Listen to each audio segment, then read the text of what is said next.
I want to talk about Tailwind as it relates to Vue, though a lot of what I'm going to be talking about relates to almost any front-end sort of framework. I just happen to be using it in Vue, and I like how elegant the integration with Vue is, and we'll talk through that. But I want to set up some things. This is who I am. I'm supposed to go through this. My marketing manager says I have to tell you that I'm a YouTuber and all of that, so we'll get through that slide pretty quick. And I want to start by introducing TailwindCSS. Now, TailwindCSS has kind of a love-hate relationship with a lot of people, where some people really like the way it works and some people hate the way it works.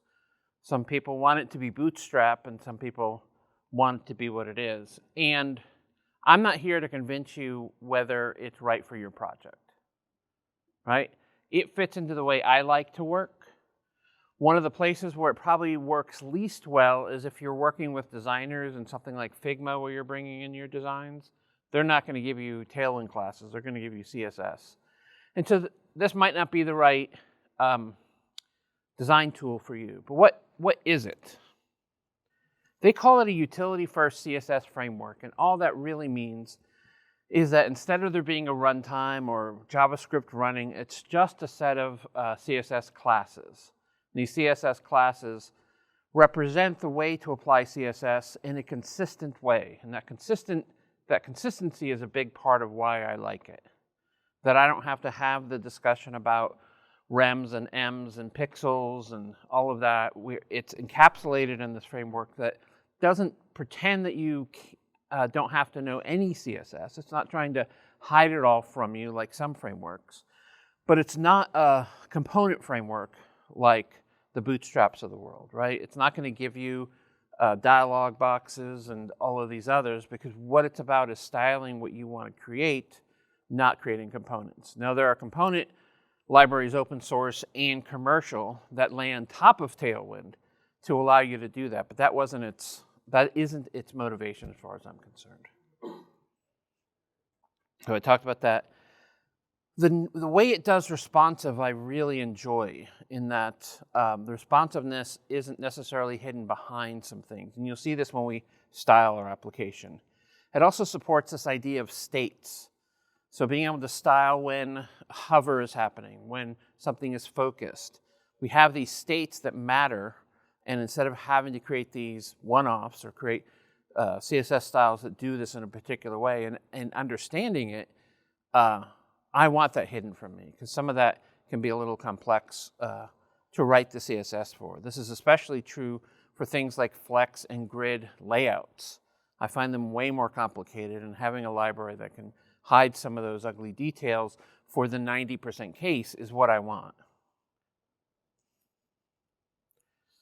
The way it works is it scans your files and produces a CSS of only the classes you're using. So at first blush, it looks like Tailwind has 1,200 different classes, and it feels like it's going to be enormous. But what Tailwind really is a CSS generator that happens to have a default set of classes for you. That means that you can override or create your own design languages with it as well.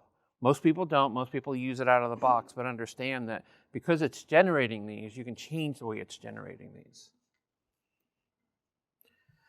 And the DevTime build tool, which you can run if you're not using something like Vue or React where it integrates in, is another watch server that will rebuild it every time you use a class in a file that it's scanning.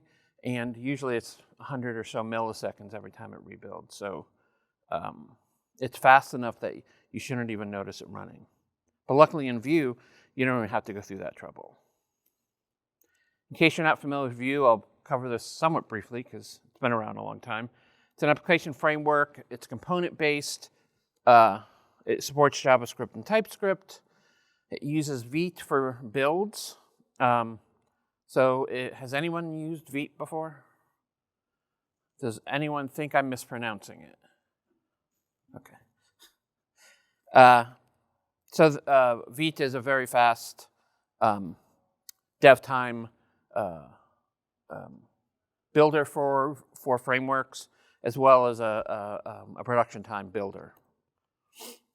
has a big ecosystem, and you can see it created. It's often used to create, full single-page application style applications, components that are used within an application, or and mobile apps as well. So why do I think they're a good combination?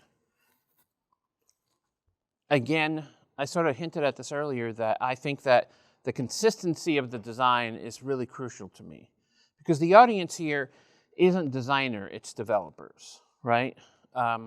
Developers, there are some people that sort of straddle the line between developer and designer, and they're very comfortable with the design elements. But for most day-to-day developers that don't really want to understand or dig into the depth of what CSS is, or start to use something like Sass or less to create their CSS for them, where it takes a lot of this knowledge, this just lifts it just a tiny bit. So Tailwind for me is sort of like the C# compiler. C# compiler does a lot of stuff that I know I need to understand, but I don't need to know how it's done, right? I'm old enough to have lived in a world before memory management, and so having to manage your memory gives you a lot of power, and same with CSS.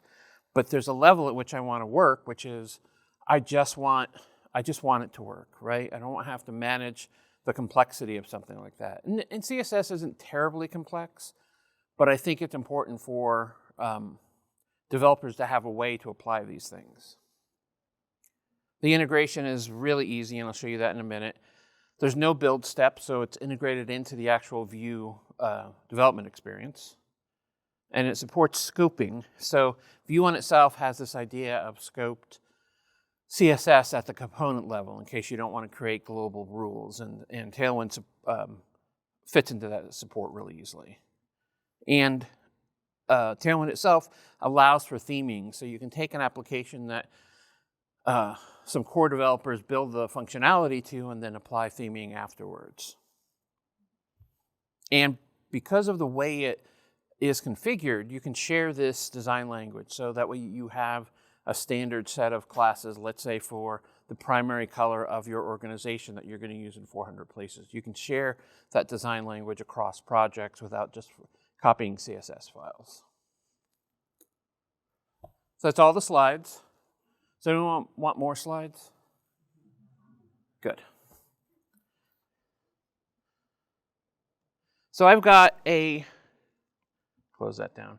I've got a pretty simple Vue app that I won't be able to see without my glasses. Don't get old, everybody. And this is what it looks like right now. I haven't added any styling to my application. This is actually the CSS that comes in the file new, and it's just a list of films, their posters, some information about them. The content here isn't all that interesting, but you can see that this is probably not the best way to show it, right? And so let's start before we even get into Tailwind, and let's go up here, and I want to explain how Vue deals with CSS. So main is the JavaScript or TypeScript that you're going to start a Vue project with. And one of the things I'll do is import the CSS so that it's embedded into the whole project. So there isn't having to make sure that it's on the main page of some HTML that you're going to deploy this on. And because of that, if we look at assets, here's our main, and there's a bunch of boilerplate that came from the template, right? So I'm just going to get rid of it all. And so now it's much prettier, right? This is exactly what you hoped it would be. And we're going to style this to get at something that I'm hoping will be prettier. And so first, let's go ahead and install it.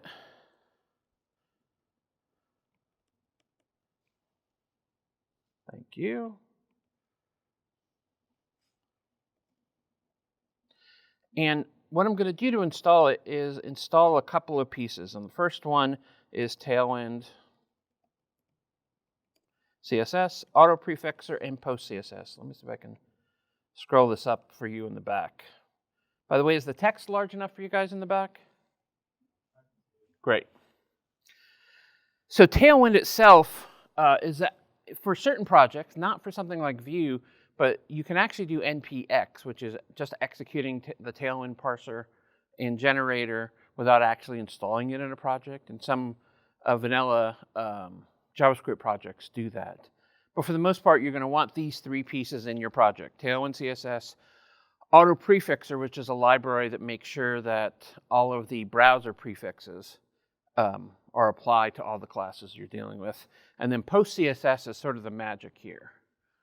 Post CSS is a processor for CSS, probably not a big surprise by its name. And it's going to be the thing that actually integrates with it, because Vue expects that if there's a post CSS in the project, that it's going to pass that CSS that is in that main through that post CSS. So we've got the pieces. We also need to call Tailwind init. And you can see I'm using the npx Tailwind CSS to do this. And what this does is it creates the config files. It creates a configuration file for Tailwind, and that dash piece is also create one for post CSS. Because we're using post CSS, we need to. And so you'll see in the post CSS, if this wasn't so big, that all it does is plug these in, and you will know about those plugins because of it. And the last thing we need to do is here in main. Because what Tailwind is meant to do, I keep on looking at the line, trying not to leave the camera space, is it needs to know where to generate these files, these classes. And so there's a command called Tailwind, and there's three kinds of classes it generates: base, components, and utilities. And all this is saying is this is where I want these. So you could put arbitrary CSS between these if you wanted it to cascade right. Like, you have a lot of control, but this is basically a placeholder saying this is where we're going to do things. Like, base is going to include the CSS reset as a good example, right? Components are going to contain things like form elements. Utilities are going to be things like the states. So with those three steps, and let me run the project again.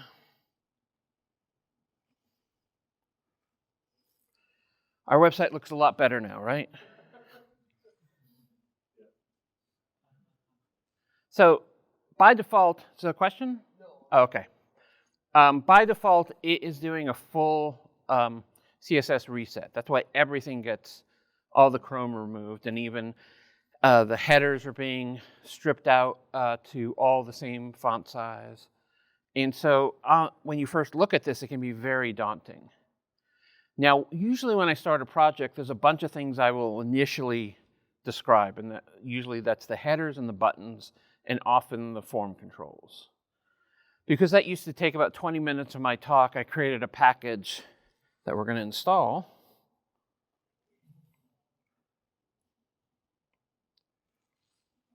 I don't think this will stay up here, but it will make my life easier.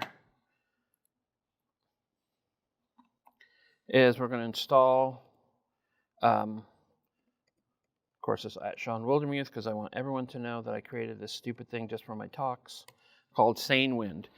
And all it does is give you some defaults that I can use in demos. I don't necessarily suggest you use this in your actual projects.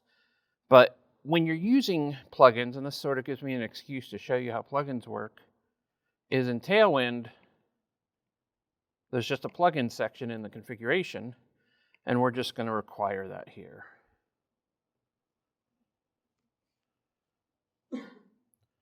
And that way, we're getting a default look and feel, right? But you might notice this warning that showed up. Again, let me try to move it up. We tried to generate Tailwind stuff, but you aren't using any of it, right? We haven't even used one class. So you'll see this, but you'll see this in a couple of different occasions, because while we're generating all the reset and then the styles that are in my plugin, we're not actually looking at any of this. So let's go to the app view, which is sort of the container for the whole app. And I'm just going to come up here to the header and say class BG for background, and then there's a series of colors that are supported. But I'm going to say gray 500. So you see a series of colors that are in increments 50, 100, up to 900, in increments of 100, except for the 50, obviously. And so we should see this as gray. Can you see the gray? No, you can't. It's not there. Just trying to make me happy. That was a test. The reason is, in the configuration, you need to tell it what to scan. If it scanned everything, by default, it would be really slow because you have a node modules folder probably, and that's a lot of files to scan. So what we do here is we actually just give it a mask, and it's usually the same. I don't know why this isn't the default, but I'm going to say scan my view files, my JavaScript files, my TS files, and I'm not going to use JSX or TSX, so I'll just leave it at that. And if you're not familiar with globs, this is saying only look in my source directory, then that sort of avoids looking at node modules, any directory, any file with any of those three extensions. Make sense? So now it's gray, right? Because it knew and it could generate it in the place you wanted because it noticed that we used it.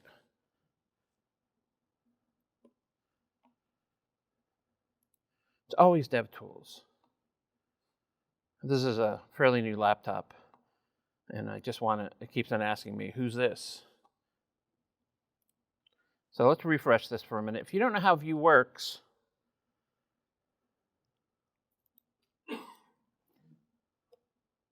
let's do all. I forgot it's doing this. If you don't know how Vue or Vite works, more importantly, is it actually is using source module to load each piece of the application that you need when you need it. So there's no actual compilation step during development. And so that's why we have a bunch of these files that are loaded. And the only one I really care about right now is, where is that CSS file? JPEG.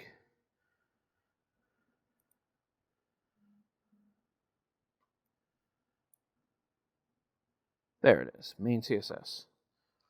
It's kind of hard to see because of sort of the Vite magic that's around it, but effectively this line here is all the CSS. So most of this, because you're going to see it's pretty long, is the reset. But if we go all the way to the end, background color equals RGB, right? And what it's done, say again? Yeah, the reset's big. And so you can make sort of a decision about, you can actually opt out of the reset on your own as well. That's sort of an opinion. Of this 17,000 characters or whatever it is, about 50 of them are the CSS that it's generated so far. So it's almost all a big reset. You can break it out. You can decide to reset it on your own. That part's pretty simple. But the magic here is come on, where are you? Where's the class name? Well, you'll have to trust me. The class for background is generating the CSS for that class. And so if you use the class in 6 places, you're not going to get 6 versions of it. You're going to get one and one only version of it. And so the size of what is happening slowly grows as you build it. Any questions about the integration before I just jump into styling so you can kind of see how it works?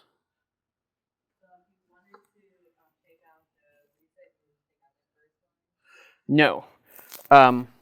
It's actually in the configuration. I'm going to get this wrong. But it's something like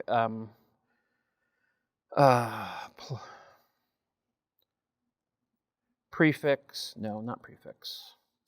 I'll have it in my example afterwards, but it's a line you need to be in config, which basically Tailwind is built up of these modules that do different things, colors and sizing and all of those. And one of those is the is the reset. You can simply turn it off. The argument about leaving it in is it gives you sort of a clean slate, which you may or may not want. And if you decide to take it out and you ended up adding a CSS reset on your page as well, it's going to be about the same size. So it depends, but you do have the power to turn on or off any of this stuff. It's really, really configurable. So with that in mind, you may have noticed how quickly this gray came as soon as I added it, so there wasn't any sort of magic step there. It's just part of the build. And so when we make a change, you'll see reload, reload, reload, because it's doing hot reloads for the most part. It will recompile if it absolutely needs to. So let's get to the fun part. And we'll start in this app.view because it is sort of the container for it all. And I'm going to go ahead and that header that we've made gray, I'm actually going to make a lighter gray. And then tell it I want the text to be black, right? So you really have, with text, you have two kinds of classes. Text, which is about size and color, and then you have font, which is about font attributes like bold or italic or family. All of those are supported. So this is more what I wanted, but of course, this little piece, I'd like it to be over here, right? I want it to look like a regular old boring website. So I've got a nav here. Actually, let's do this. Get back over. Let's go ahead and add a text color here. Amber 800 maybe? Yeah. Everyone like amber? I know it's brown, but I like to say amber instead. And here we can use some of the layout. I'm going to say, you know what? Treat these two pieces as flex objects.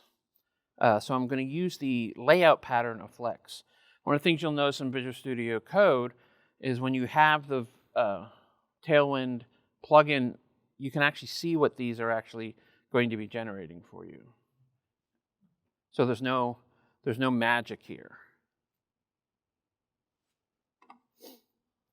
And what Flex will do is it will try to apply these as containers left to right. That's actually not what we want. Actually, we do want Flex there. We actually want the Flex here.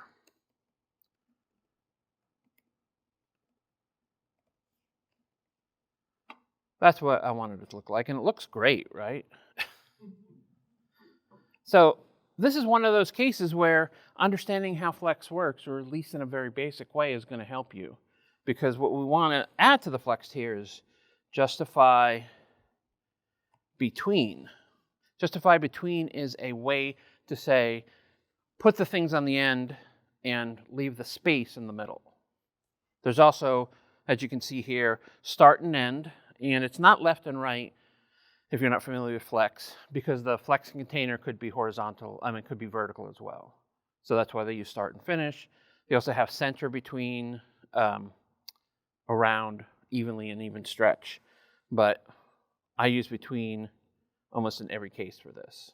We could still style this to move it down, but for now it's a good option. Actually, let me get rid of this Flex because I just put it in the wrong place, and now you can tell everyone I made a mistake.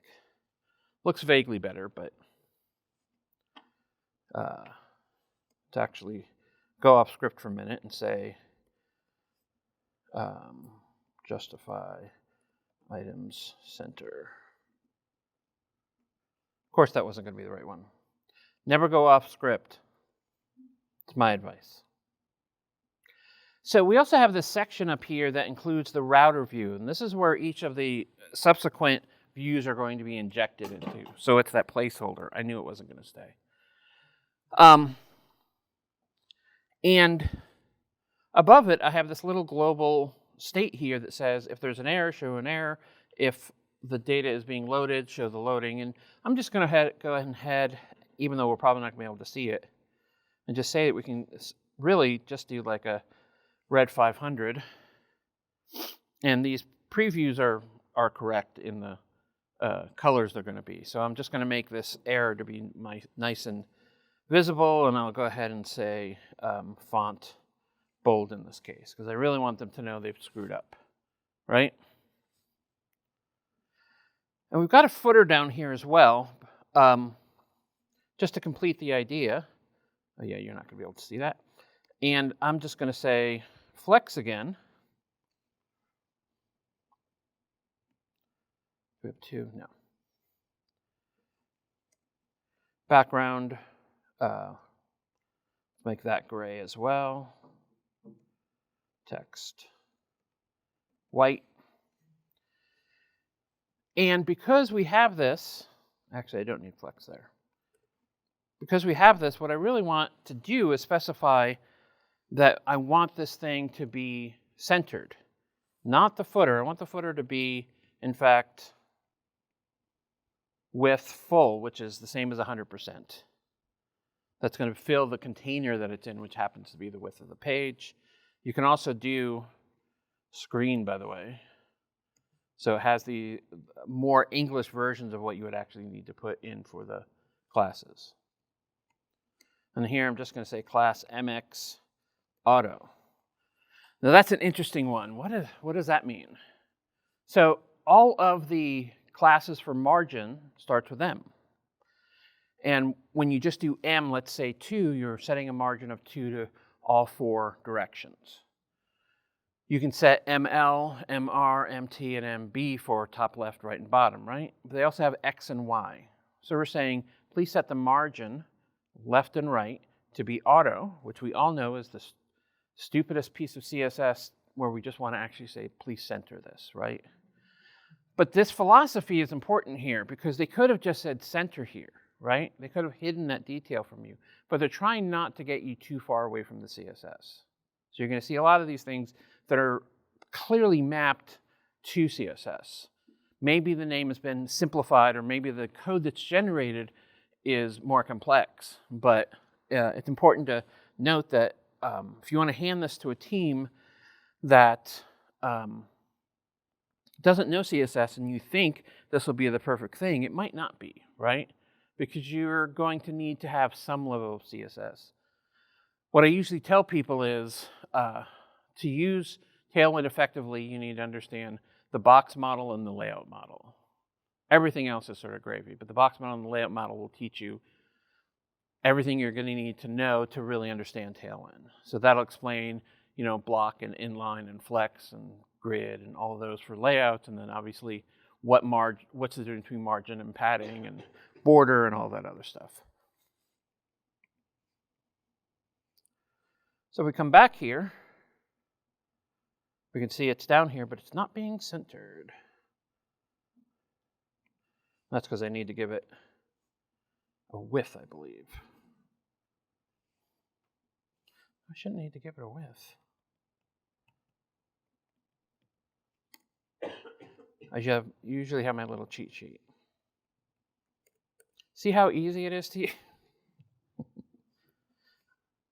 think I need to give it a layout. Nope. It hates me because I'm doing a talk on it. I'm going to pretend that this worked, and we're going to move on. So I'm going to start with this home view. We're going to spend most of our time in this home view, and this is the one that actually has all this functionality, right? Has the buttons, has next, and obviously has the individual elements. And we'd like to be able to style them in a different way here. Because this is not, because this is a view on the page, I don't want everything to be on top. So the first thing I'm going to do is, I just want to make sure I have the right section. Yeah. I want all of this actually to be inside this div. I'm going to use flex again.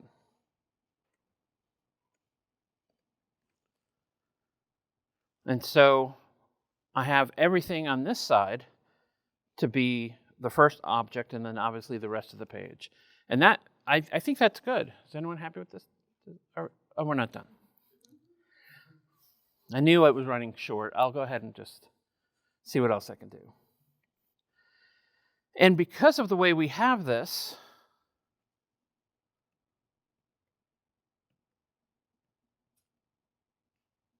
I just want to make sure I'm doing this right because I always put it in the wrong place. Yeah. This should be inside the div.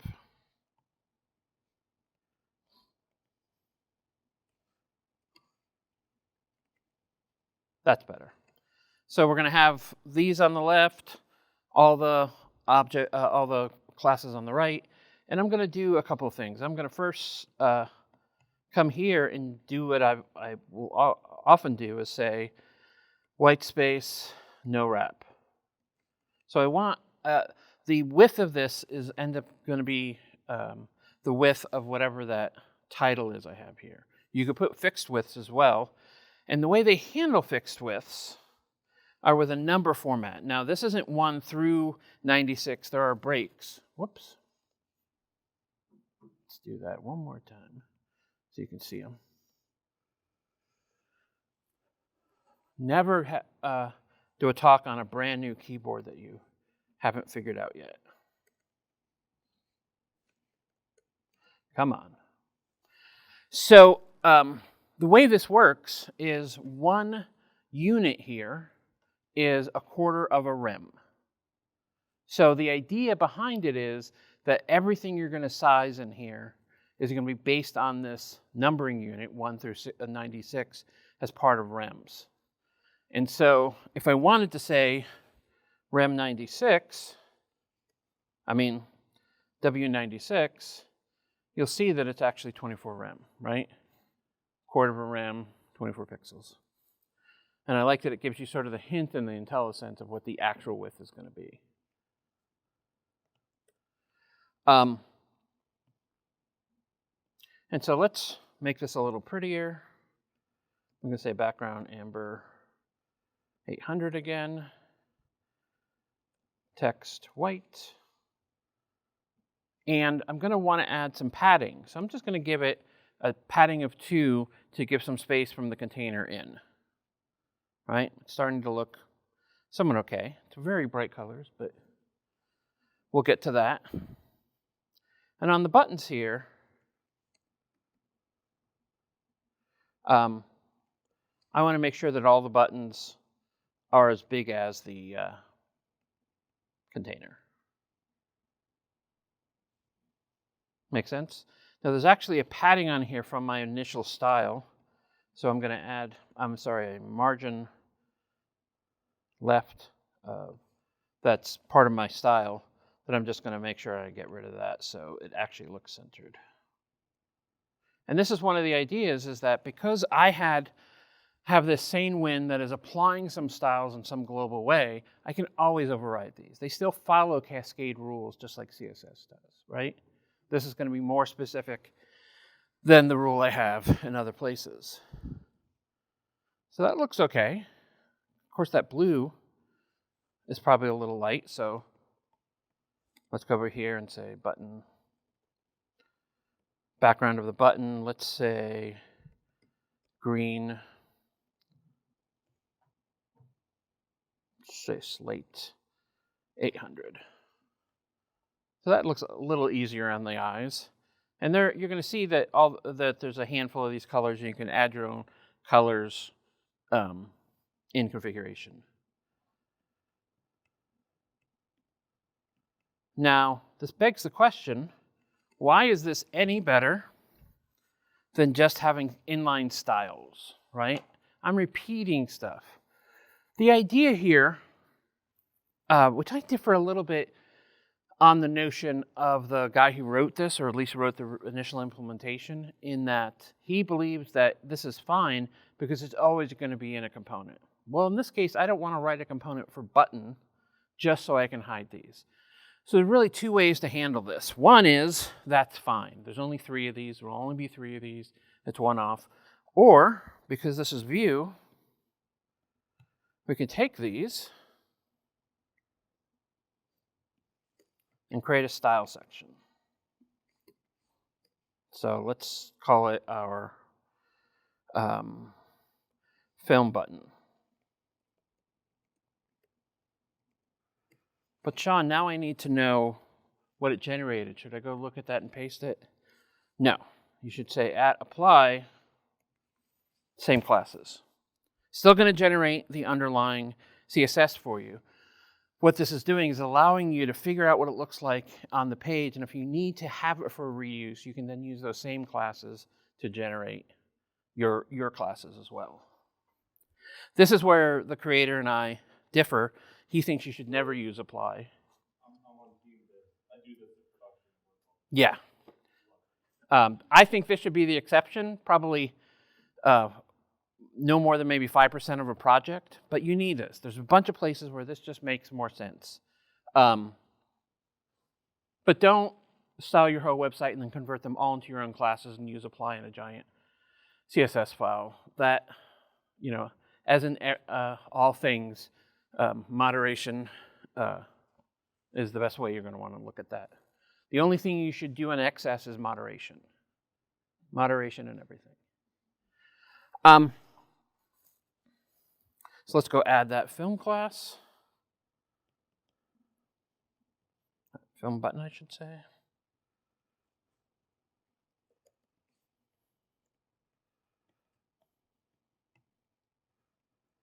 think it would be faster than this. We only have, an hour? Okay, they look great, but I would like it to, one of the things that happens here is when I click these, I'm doing a different search, right? That little flicker is actually a query doing the loading, so that isn't about Tailwind, that's about that my Azure service that hosts all this data is incredibly fast for some reason. It never is, but it is in this case. So what I'd like to do is actually have a class here that says something like text yellow, let's say 300.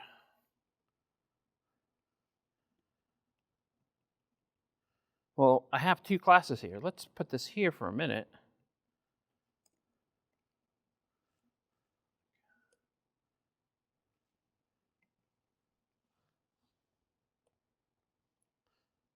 Oh, it still doesn't like the two classes. Sorry about that. You'll see why I tried to leave it there a minute ago. We have yellow. So I know I'm on all films in this case, but I need to bind to it. And Tailwind works perfectly for this. So I can say, get rid of this. I'm going to bind to class. I'm going to say text yellow 300. I don't need to put that in quotes because that's not a valid JavaScript. And I'm just going to say if I remember, I have a property here, result type, that is changed every time we change the type. So I'm just going to say film type all, right? So I'm still using Tailwind classes here, but I can use them in bindings as well. And I'll say this is past. Don't use double quotes. In case you're not familiar with Vue, this is one of the things you can do. You can also hide it behind a function, which is probably a more best practice, but I want you to see the... There's no way I want to look at GitHub Pilot right now.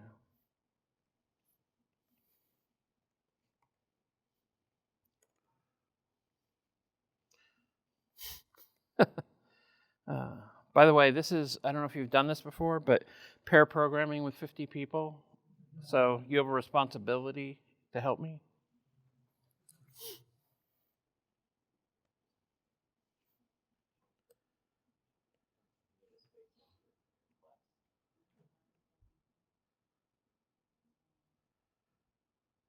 Oh, thank you. I'd throw out a piece of candy if I had any. And it's completely not working. Did I mislabel it?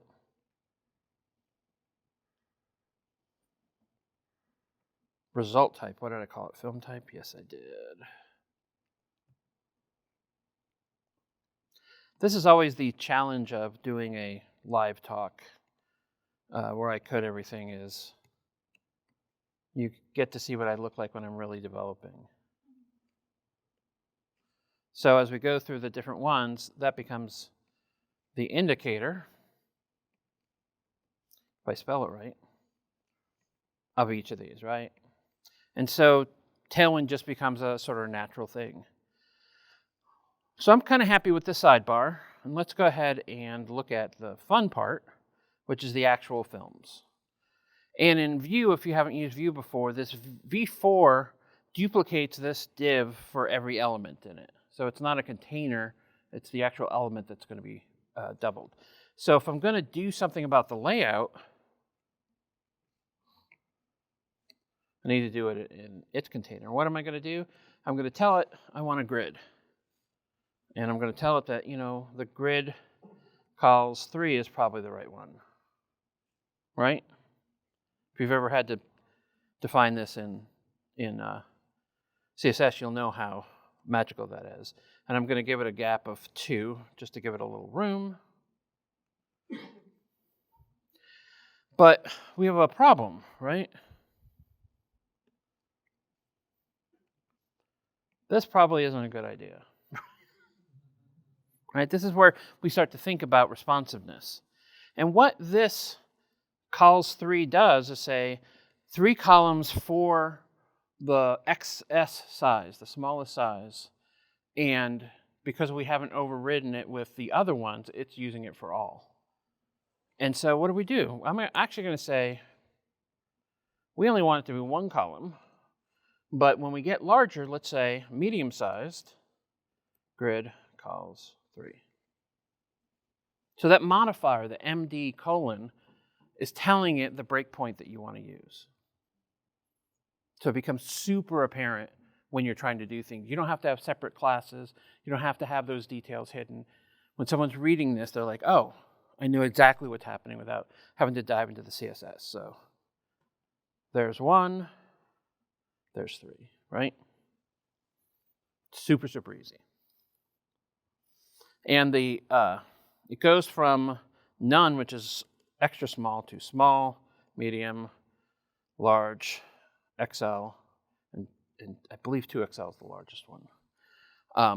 And these are try to be named in a very consistent way. Question? They do. They're the documentation explains it, but they're the same breakpoints that almost every website uses, and you can change those breakpoints if you want. But I think large is 989 pixels or something like that. But they do have a well-known width, and you can see that in the documentation. Speaking of the documentation, the other thing I really like about Tailwind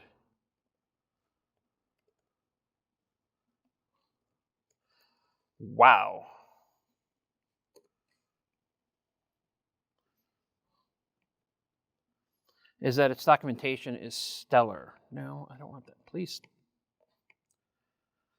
I only use Edge for my development browser, and I use it because it doesn't have any of the add-ins I have in my regular browser. So it's a clean environment. I used to use Firefox. I just like having a different environment for my development, in case you're curious. And so you can see the documentation here. The search is incredibly good. So if I wanted to look at breakpoints,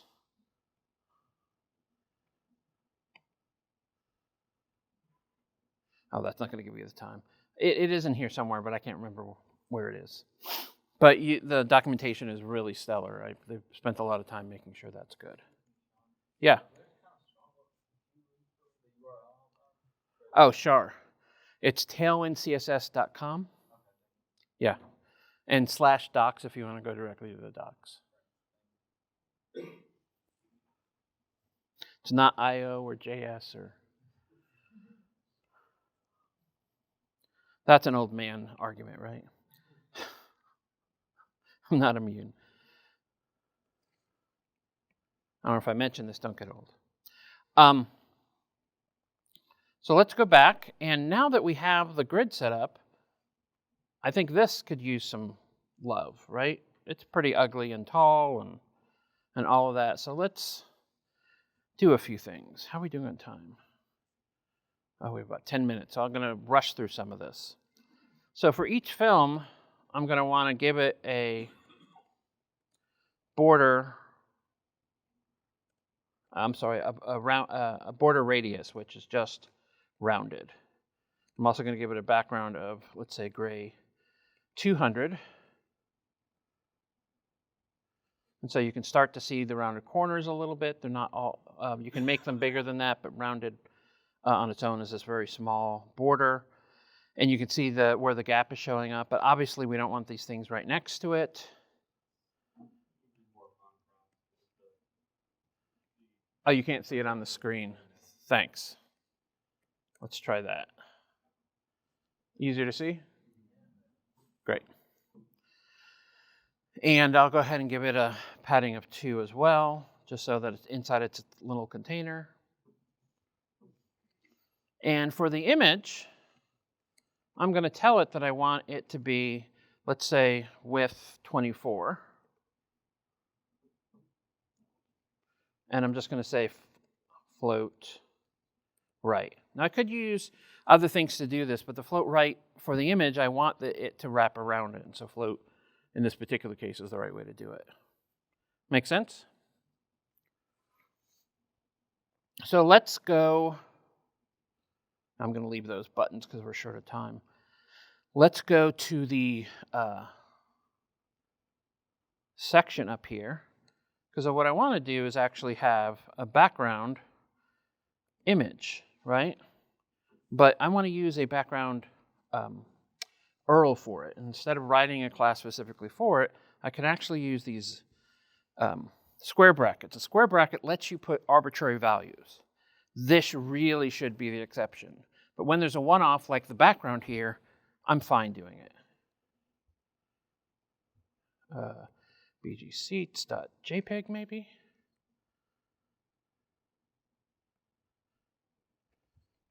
Guess I should look at what it's called in public. Of course it's called that. Because somebody forgot to copy it. Sorry about this.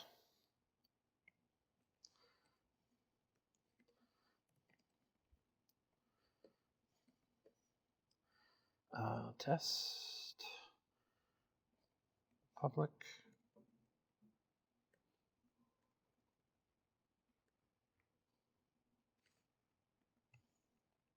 Should be much easier than this, Shawn. Ls. Oh, yeah. Wow, that's nasty because I don't have it in my test anymore because I was just in another city.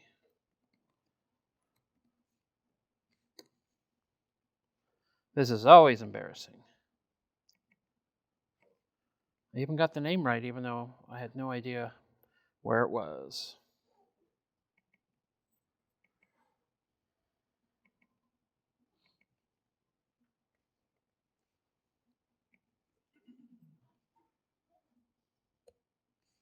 So now we can see that beautiful, wait, I can't really see the seats. I actually want this to be set up for cover. So even though I have a specific URL here, I want to actually set it up for background cover, which is the style to say make the background size of the image cover the page. And we can see it's there vaguely. So let's make this a little nicer. Let's come down to our elements here. And remember when we made it gray 400? Let's make it 50% transparent by adding /50 to the end of the class name. Right? And in fact, let's show you some states. Hover bg gray 400/75. Hover is one of these states so that I immediately get that sort of experience. And so this is the sort of magic. Yes, it's taken me a little while to get up to speed with the core classes, and I still need to go to the docs occasionally when I need something I don't use very often, like white space, no wrap. I always get wrong, and I always have to look it up. If I hadn't done this talk 2 days ago, I would have had to go look it up again. So let's have some questions before we run out of time. So how would you do a transition in Tailwind? Like if you wanted to do a smooth transition from that unhovered gray to the hovered gray? There's a couple of ways. So the question was about how you would do a transition between those. Then there are classes for doing transforms to and from. There's also a full animation plugin for Tailwind that works really well. So those can be described here as well. When it gets into really the nitty-gritty, often you'll want to write the CSS because it's not going to be completely efficient at making everything. But if you want your animations to be consistent, you use the ones that are in the box, and then they'll be the same everywhere. Like there's a push-pull there of what you want to do. Other questions? I could not have been that clear. You guys really want to get home before the traffic. Well, I'm obliged to show you my last slide. You can read more about this on TailwindCSS.com. I'll have this demo out on my blog. On my YouTube channel, I have a bunch of coverage on Tailwind of different aspects of it if you're curious. And I make films at Twain Films, and they're not technical at all. So that's a whole different thing. So thanks for coming.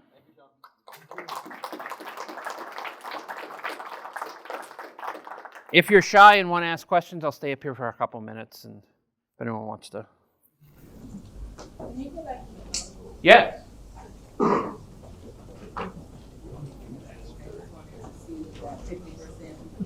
Yeah. What's the name of the VS Code plugin you use for the MPS? Good question, because it's been there almost my whole life.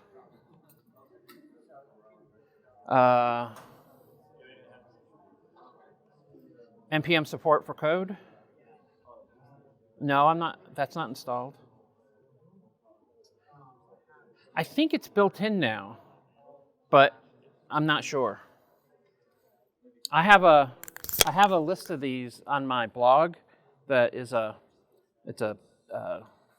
gist with all the plugins I've used, though I'm not sure how updated it is. But this has worked for probably a year and a half. But it has to be in the root of the project.